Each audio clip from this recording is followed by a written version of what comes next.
Well, good afternoon, everyone. I'd like to welcome you to another section of Makeover for I-64 this afternoon. We're out here in Barbersville. I've got my great staff here with me, our district manager, Scott Epling, construction engineer, Chris Collins, and the director of the Traffic Engineering Division in Charleston, Cindy Kramer. I think we'll be able to handle any questions that you have about the project. I would like to open up by telling you I've also got our great contracting partner out here, John Farley with Triton Construction and some of his folks. So we're ready to get started on another Roads to Prosperity wonderful project made possible by the big bold vision of Governor Justice.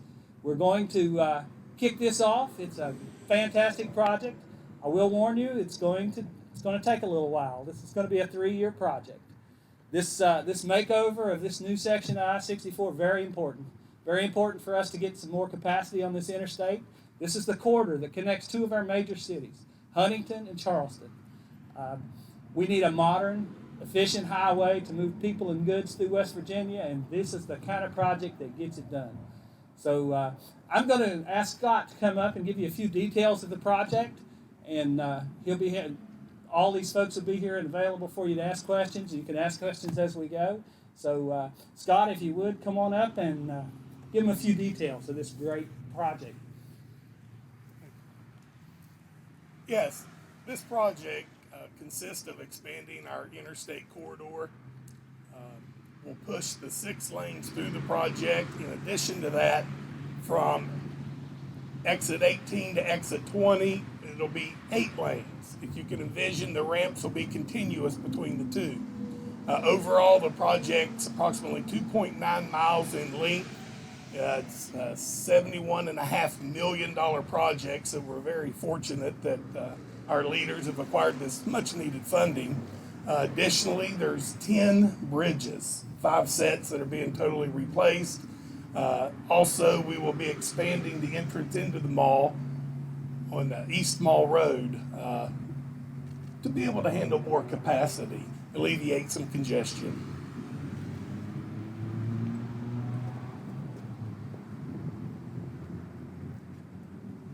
If anybody has any questions, we'll be happy to answer them for you.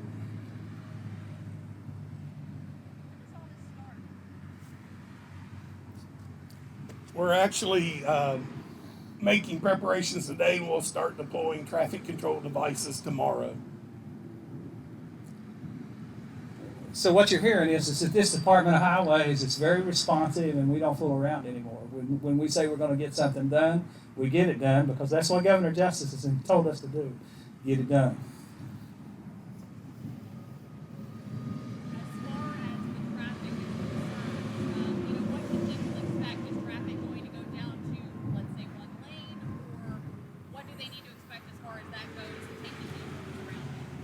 With the traffic, at all times, there's going to be 2 lanes open.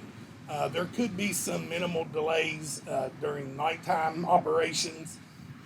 Our first phase that we're trying to get underway, and that'll start tomorrow, we're trying to make the adjustments in that phase before the Black Friday and the holiday shopping season starts. And in this area, that really creates a lot of congestion. Overall, like Jimmy pointed out, it is a 3-year project. There'll be different phases. However, in planning this work, we felt it was very important to keep 2 lanes open at all times, and that's just trying to provide a better level of service for our citizens. Yeah, and it's very important to know that. And we want to thank the media for coming out today, because we're relying on you to help us. This is our new approach to dealing with work zones and with traffic congestion during work zones. We really need you guys to help us get that message out about distracted driving. Lay those cell phones down, obey the speed limits. We're not just putting out the minimum standards that's accepted across the nation. You know, you'll see signs out here that follows those guidelines, but we're going above and beyond. And a day like today, we invite you guys out and talk to you and get you informed of the project, so you can keep the public informed and let them know what's going to happen. We want to go above and beyond. That's one of the reasons I asked Cindy Kramer to come out with us today. She's our director of the Traffic Engineering Division. and she's kind of the person that keeps us between the lines, but allows us to go above and beyond. The last thing I want to do is to be out here talking to you guys about an incident in this work zone. Even one life.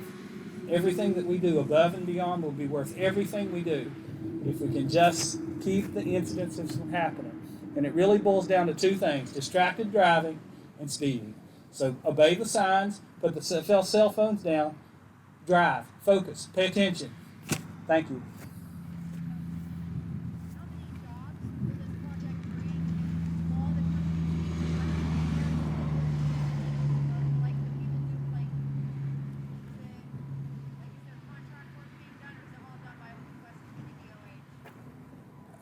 The actual construction is being performed by a contractor. It's Triton Construction. We have their CEO here, John Farley, today.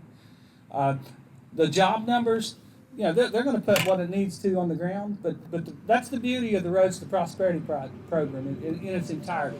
It's not just single phased. You have the folks that John's going to put out here on his payroll and working. You've got the DOH folks out here taking care of the quality control and providing the guidance and making sure that things are done according to the specifications and the quantities are recorded properly and the proper payments made. But you also have all the suppliers that John's going to use. Folks have to make guardrail. Folks have to make asphalt. Folks have to, all of those downstream industries is actually going to build jobs as well. So, plus on top of that, all these guys, they're going to be eating lunch out here. They're going to be having dinner out here. Sheets is going to get wore out right down the road here.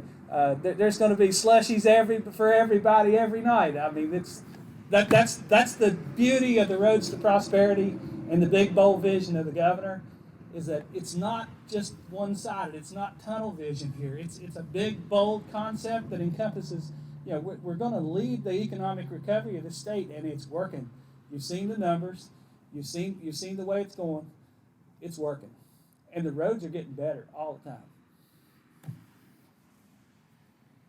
Can you break down for people at home, as far as phase one goes, the construction that will start tomorrow, where is that work going to be happening? Is it happening both eastbound and westbound? What can drivers expect with this first phase as we start off, so they know when they start driving through here tomorrow what they're going to see and what they need to expect? What they're going to see is, we're going to start with our maintenance of traffic. Some of this work will be at day and night. We'll be able to maintain the 2 lanes at all times. They'll start seeing the orange signs, the barrels, what we refer to as traffic control devices. You're going to see some pavement work. We have to mill out the rumble strip. We're going to do a traffic shift. So a lot of us preparatory work for the phase is going to occur during the winter. At times, and that's why it's so important that drivers stay alert. They may not see work. They could be down underneath different parts of the project, so it's not like they're going to see the work every day present. However, our message is we really want people to slow down and stay alert. Safety is our number one goal. You mentioned that first phase happening during the winter. Is that going to be, will it start down at 29th Street and go to a certain spot? Where will that work be happening? It will be throughout the work zone. Most of that will be on the bridge structures after we switch traffic, the demolition process. We're trying to get all the work done we can during the winter to get a head start on the good weather come spring. Do you have any details on like the amount of traffic in this area? How many cars drive on this road a day on average, something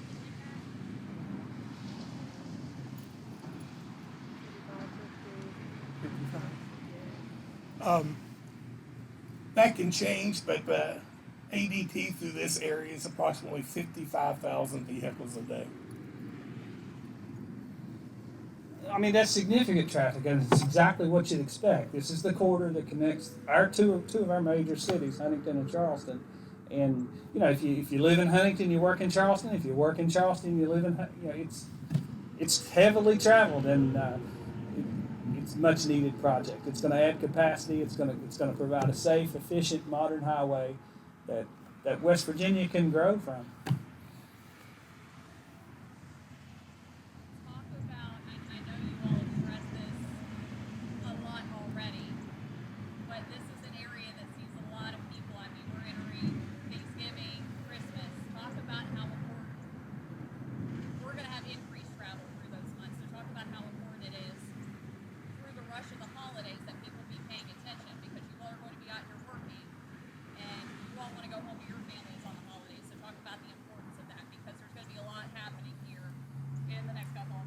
That's the most important thing we can talk about. That's why we ask you folks out here today. We need your help. Let's really get after it. Let's let people know what's happening out here. Let's let them know that we're out here, what we're doing, and what we're doing for them. That's what we're paid to do, is to do this for them. But it's a dangerous work. We really need folks to pay attention.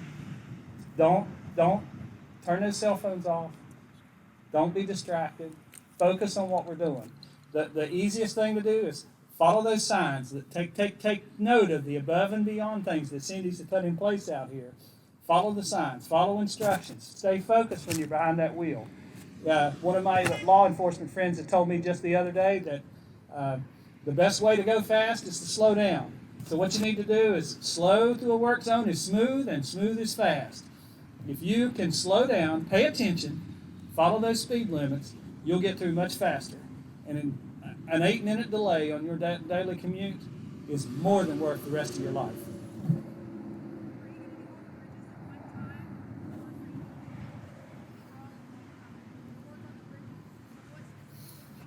I think what you'll see is as much concurrent work as possible. Our contractors in this to make a living and make a profit, so they're going to try to do this as efficiently as they can.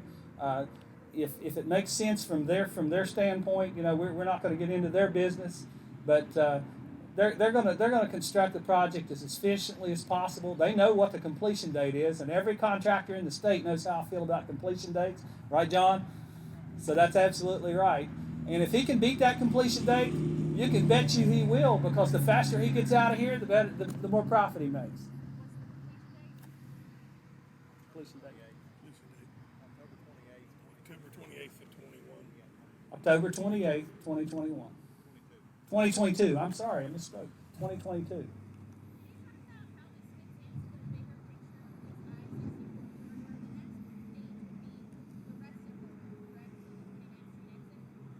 Well, we've taken bids on a rather large project back that way.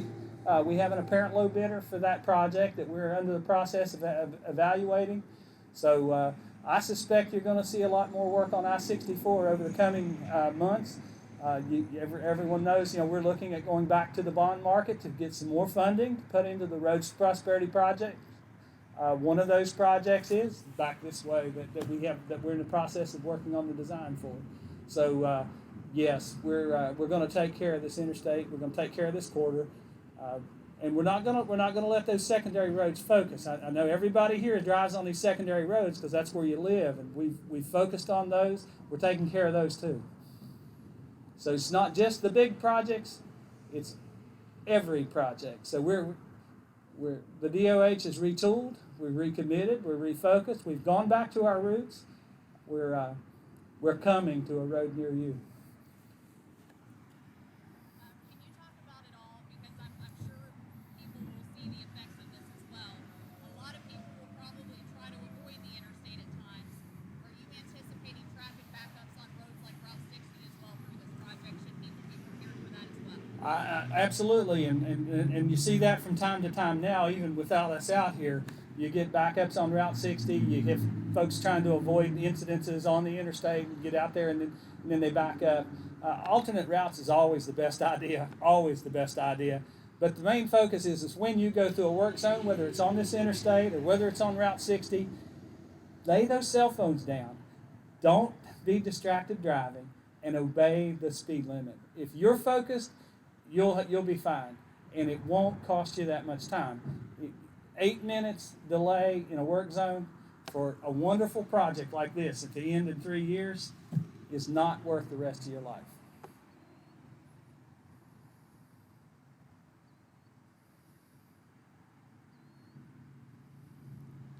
I'd like to thank every one of you guys for coming, and I appreciate your help. Get the word out there.